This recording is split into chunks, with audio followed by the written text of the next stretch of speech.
Our living hope, isn't he? That's awesome. You guys may be seated. Grateful for God. I hope you can sing that this morning and really, really mean it. He is our living hope. You know, good morning. Before I jump into this, it's good to see all of you today. The 4th of July is coming up. Isn't that awesome? I'm very excited about that. Every year we get to do the ice cream. Teresa talked about that earlier. Homemade ice cream, all different people, all different kinds of ice cream from all around the world. I don't know. It's just maybe bigger than it needs to be. But it's going to be awesome. I can't wait to do that. And so that's the week before the 4th of July. And you know, it reminds me of heat. Today's not as hot, right? I mean, the kind of got cooler last night.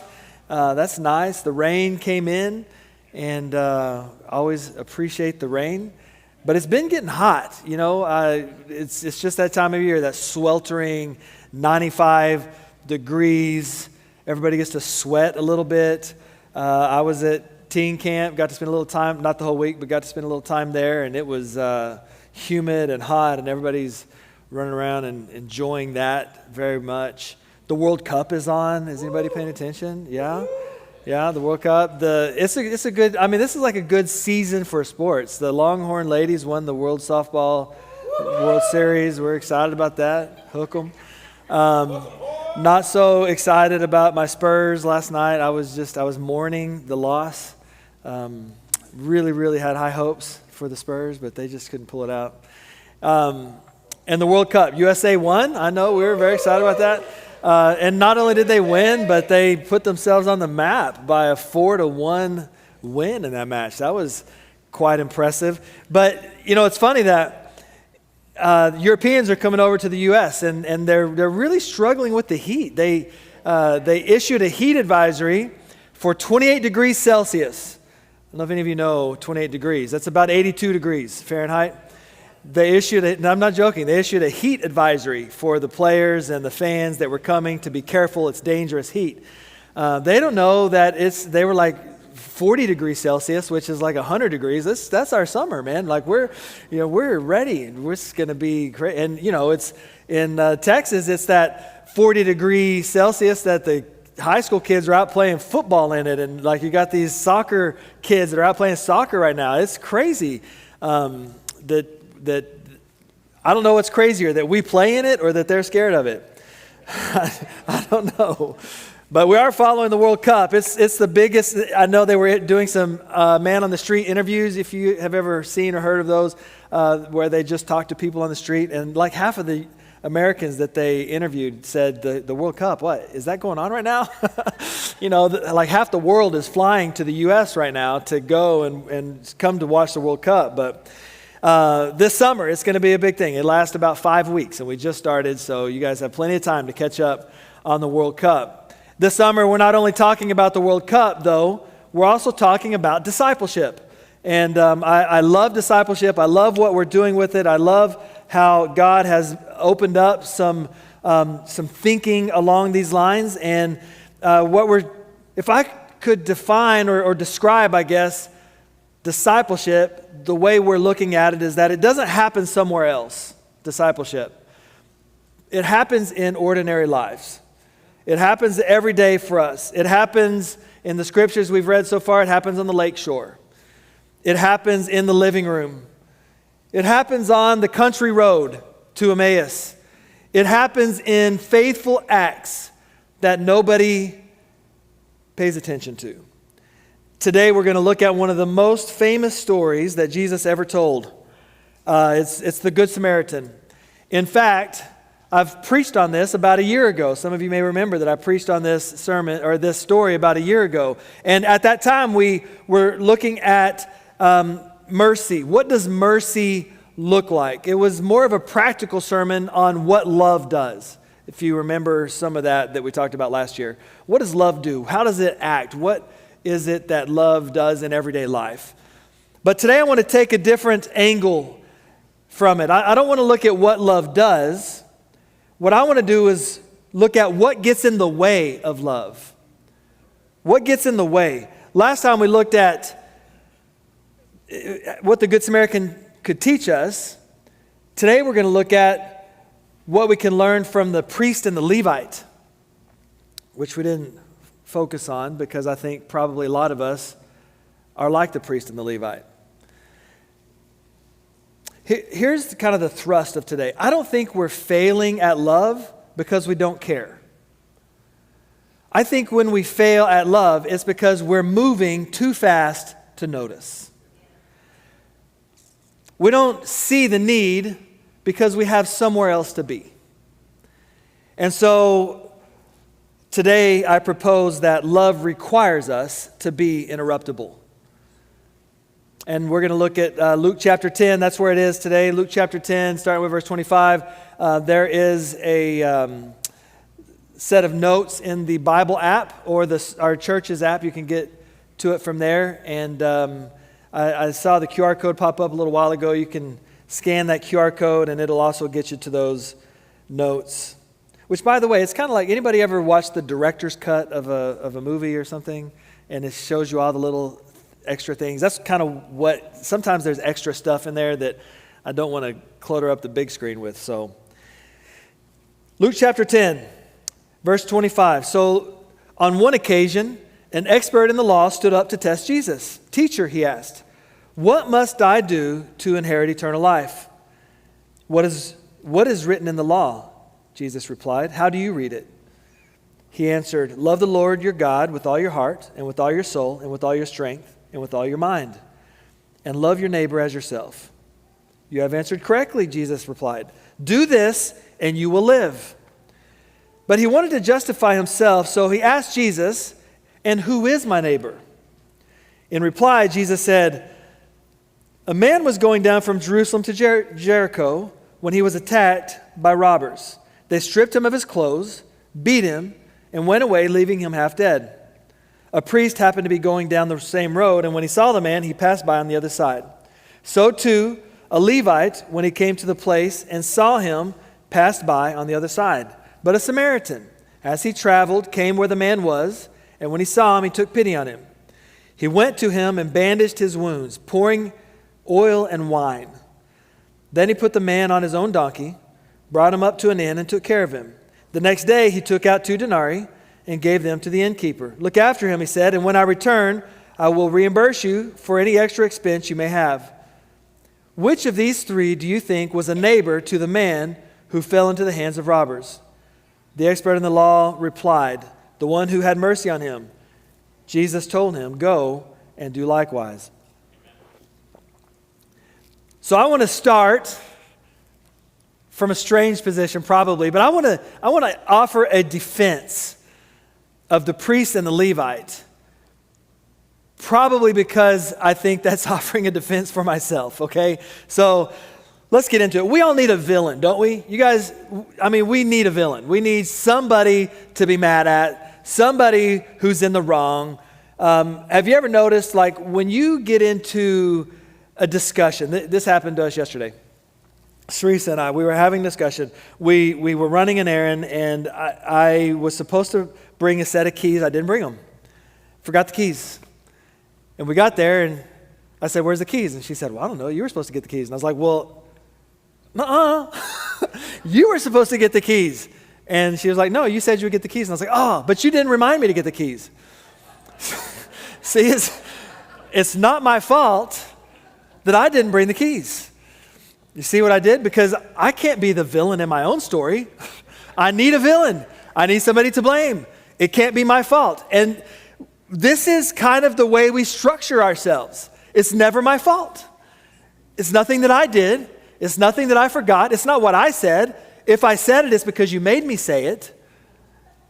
For some reason, we have to have a villain in our lives. We have to be the one who's right. We can never be the one who's wrong. And we will defend our position to the death. This is my position. I'm going to defend it. I'm not wrong. You're wrong. And I kind of feel that way in this story about the priests and the Levites. We have made them the villain. We consider them to be cold and calculating religious professionals who chose ritual purity over somebody who was in need.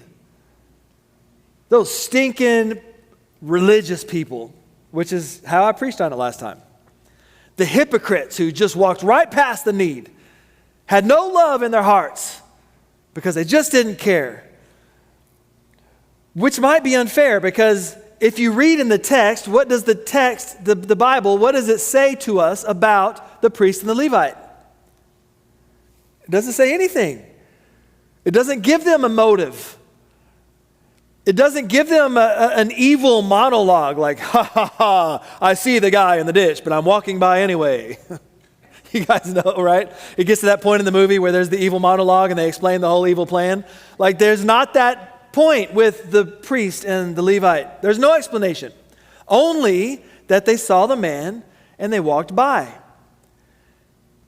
And I wonder if that silence on this issue is deliberate by Jesus.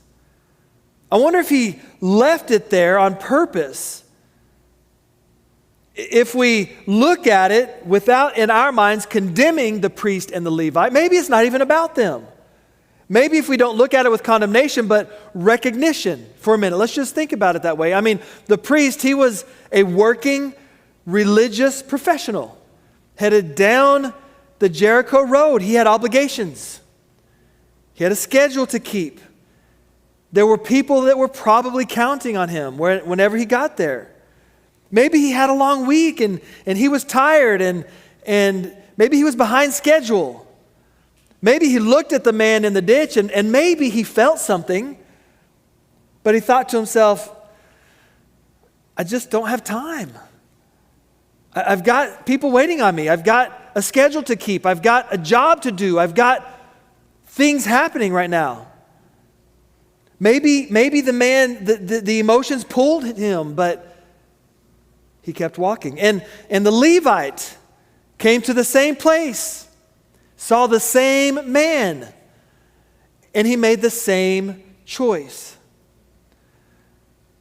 I think one of the overlooked pieces of this story, and maybe one of the dangerous pieces of this story, is that we look at this and we understand the priest and the Levite. Not because we're hard-hearted, not because we don't love people, but because our lives are full.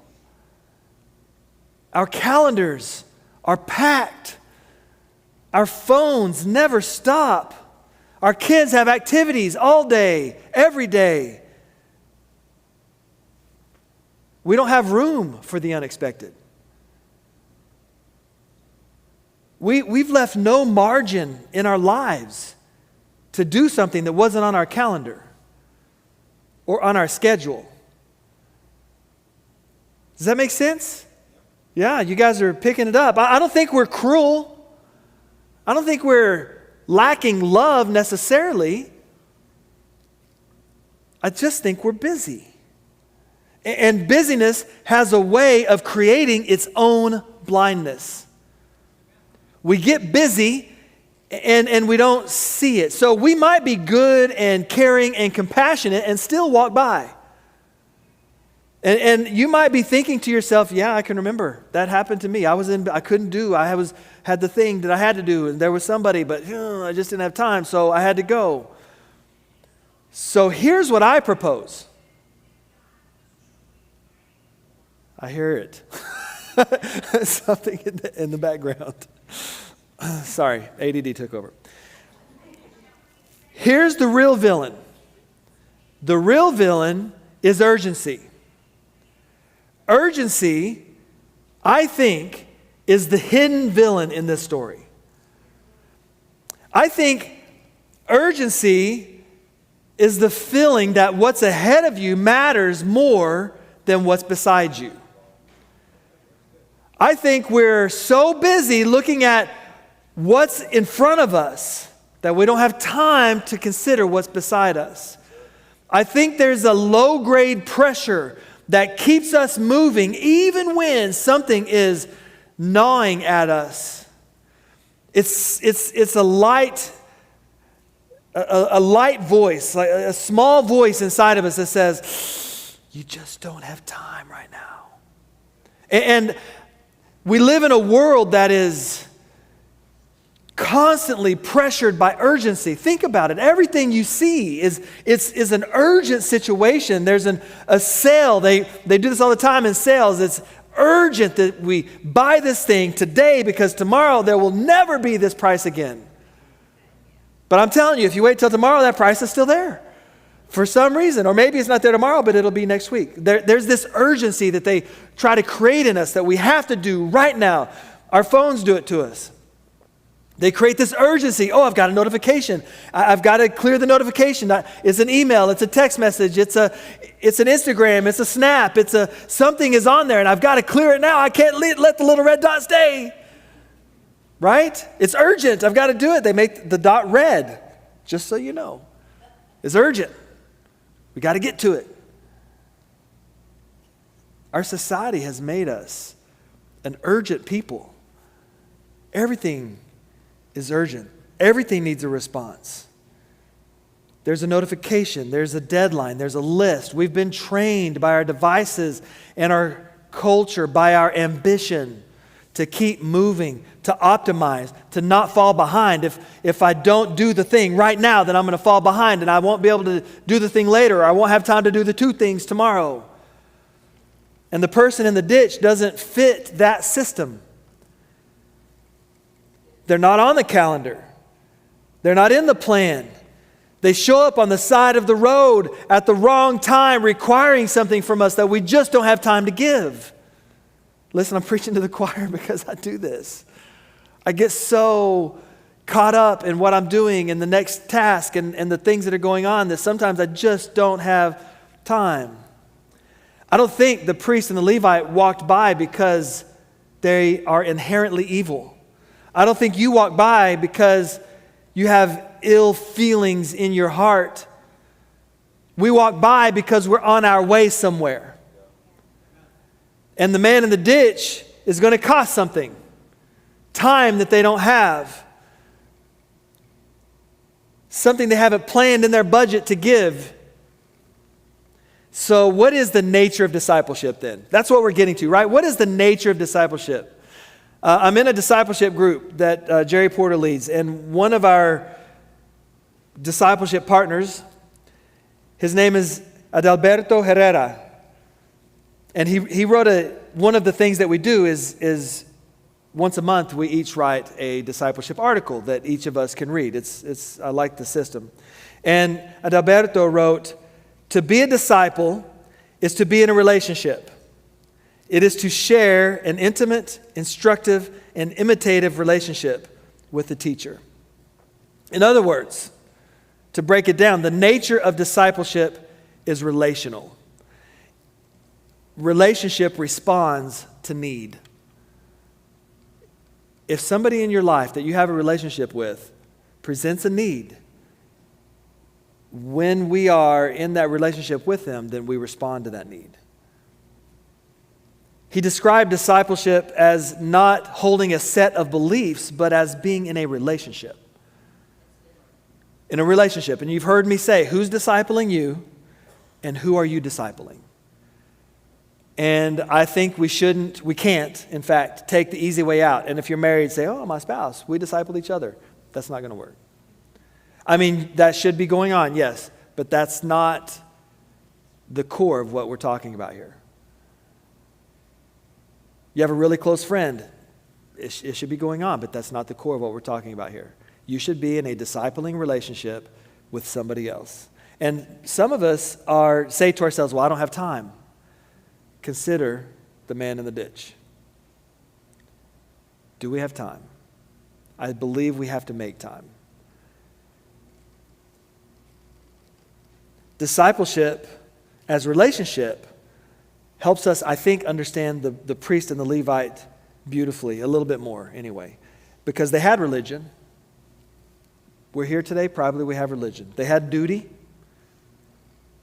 They probably went to Sunday school. They had theology. They understood what religion was. What they didn't have was a relational posture. You see, they weren't oriented towards the person beside them. They were oriented towards the destination ahead of them. The Samaritan, in this case, didn't just do a better thing. His orientation was different. Does that make sense? It's not what he did. And I think this happens a lot in our lives. We break down everything in our lives to what it is we're doing. What am I accomplishing? But it's not about that. It's about what is our posture. What kind of posture do we have? The Samaritan allowed another person's pain to enter his day because his posture was right, because he saw the man. And Herrera would say not just compassion that the Samaritan had, he would say that it was discipleship, because he allowed him to enter into relationship through the pain. So something else that I think is puzzling in this story, and I don't know if you've ever noticed this either, is that the Samaritan never arrives. Like, there's no end to this story. Jesus doesn't tell us about the Samaritan. When I figured that out, I thought, well, that's strange. I mean, obviously he was going somewhere, right? He was traveling somewhere.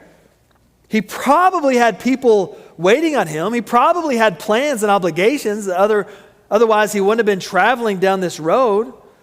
People were probably expecting him, but then this man shows up in the ditch and changed everything.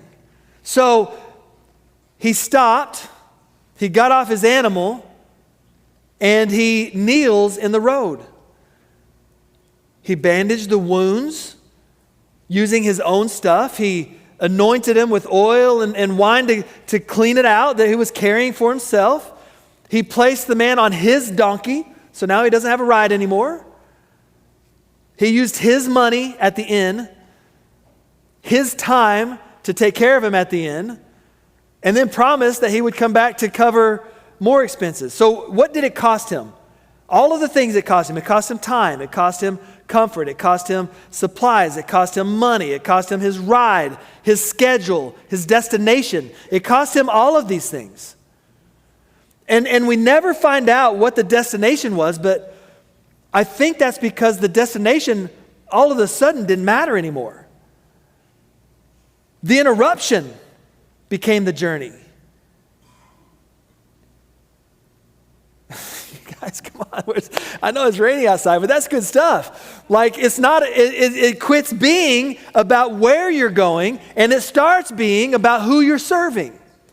Who do you see while you're on your way to wherever it is you're going? Who are you entering into relationship with as you're headed towards where you're going? Maybe the detour becomes the destination. Maybe the person in the ditch, the one who wasn't the plan, becomes the point of your day. What if the interruption isn't keeping you from God's will? What if the interruption is God's will? So that it's not about where you're headed, it's about what you're doing. It's posture. We tend to think of God's will as something we're going towards, as a goal to accomplish, as something to do, as in the next big chapter of our life. And interruptions to that become obstacles that we have to get around to get to God's will. But I think if we look at Jesus, what we find is that the real thing happens in the interruption. I wonder how many of those moments we've walked past because we were headed somewhere. And we missed the interruption, which was God's will, because we thought we were trying to accomplish God's will. And just look at Jesus as an example. Jesus was totally interruptible. If you look through the Gospels, you'll see that it happens to him over and over and over again. Remember, we talked about this here, the men who cut the hole in the roof while he was preaching. I mean, that's the kind of interruption that would drive you crazy. Like, he's like, guys, I told you I'd get to you later. That's not what he says.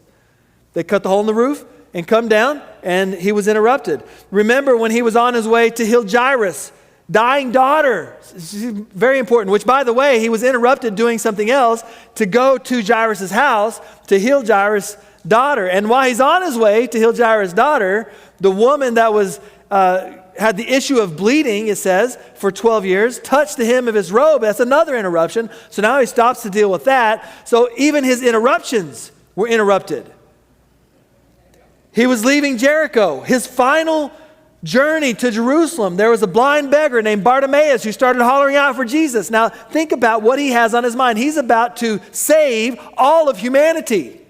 If ever there was a destination that was more important than anything going on, this was it. He's on his way. Blind Bartimaeus starts hollering out for him. Everybody says, "Shh, Bartimaeus, be quiet." But he hollers out. And what does Jesus do? Stops, calls him over, and heals him with the weight, literally, of the world on his shoulders. He was walking into town, and he passed a tree, and there was a guy named Zacchaeus up in the tree. Who knows? We don't know where he was going, what's going on. He's just walking, and now there's a man. He's interrupted, and what does he do? He goes to Zacchaeus' house and has a meal with him. So what are we learning about Jesus? Over and over and over through the Gospels, the pattern is the same. He has somewhere to be, somebody interrupts him, and he stops. Every time. He was never too busy. He was never too important. He was never too caught up in what he was doing or his own agenda. Jesus didn't treat people as interruptions to his ministry. They were his ministry. The interruption wasn't the obstacle to the work. The interruption was the work. And I think as people living in a posture of discipleship, we need to begin to see people the same way. They're not an interruption. They're not an interruption. If discipleship is, as Herrera says, an imitative relationship with the teacher, then we are being formed into people who can be interrupted.